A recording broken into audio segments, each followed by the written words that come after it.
So, does Beergate neutralise Partygate? Is Starmer damaged? John McTernan joins me, former political secretary, of course, to Tony Blair when he was Prime Minister. John, welcome to the programme. Starmer today, evasive, and that's perhaps a nice word to use, just absolutely stonewalling any question about whether the police had been in touch in Durham, completely ignoring questions about how many were at that event. It doesn't look very good, John, does it? I think the issue was closed when the Durham police investigated it and said there was nothing to it. And the Tory politicians who are trying to pressurise the police to reopen an investigation they've held are kind of playing fast and loose with the rule of law. Either the police are independent or the government of the day tell them to go after their opponents. That feels much more like a third world country really than Britain, where Britain should be. Well, I don't know about that, John. I think if we look at it initially, the Metropolitan Police weren't going to do anything about the number 10 parties, and later on, after more stories came out, they were. But the real question I'm putting to you is about Sir Keir Starmer himself. As I say, on a whole series of interviews over the course of the last couple of days, just point blank refusing to answer questions. And he has set himself up in many ways over the last few months at the dispatch box with his criticisms of Johnson, his accusations that Johnson is not telling the truth. He set himself up to be setting the standards in public life.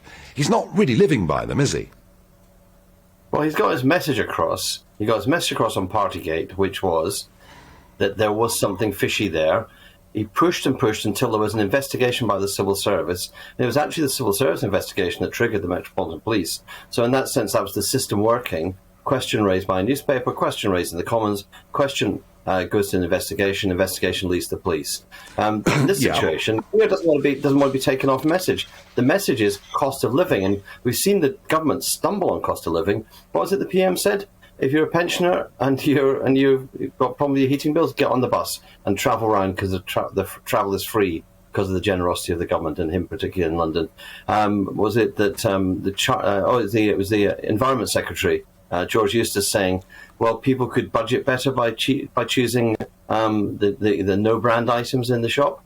I think the issue is this battle is going to be about cost of living. That's the only real issue. People decide on Partygate. I think that's what's reflected on what James That may well be right, but let me just one last time put this point to you, that Keir Starmer has been trying to set the standards for public life, holding himself up to be virtuous and truthful, and he will not answer very simple, very straightforward questions about what happened in that room in Durham this time last year.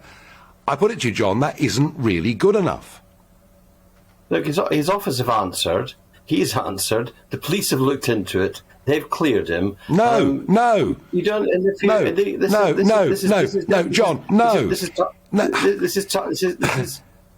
John, he hasn't answered. If you touch pitch, does it not defile you? Mud is being slung, and Keir is sticking to his soundbite, sticking to his message. Yeah. And what gets clipped in he's sticking to his soundbites.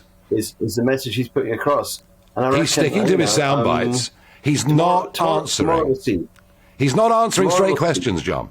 He's not answering straight, and nor are you. I'm just saying to you, is it unreasonable for Keir Starmer to be asked repeatedly today how many people were in that room? Is that an unreasonable question for the leader of the opposition? It is unreasonable for him to be pestered and followed around with this question. His office have answered it, the cops have investigated it, and at some point this issue will die, and it will die either on the elections results tomorrow, or it will definitely die on the date of the Wakefield by-election, because the country has decided where it's going to go on this. It thinks Keir is worthy. It thinks Keir is a bit dull sometimes, but it thinks Keir is trustworthy, and it sees what he does within those things. He thought that the Prime Minister was a joker, thought he was fun and a lark, and then the country now thinks he was having a laugh at them.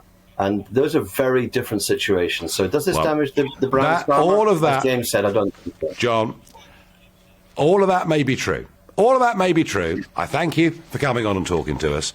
But I do finish by anytime. saying Keir Starmer has been highly, highly evasive. John, thank you.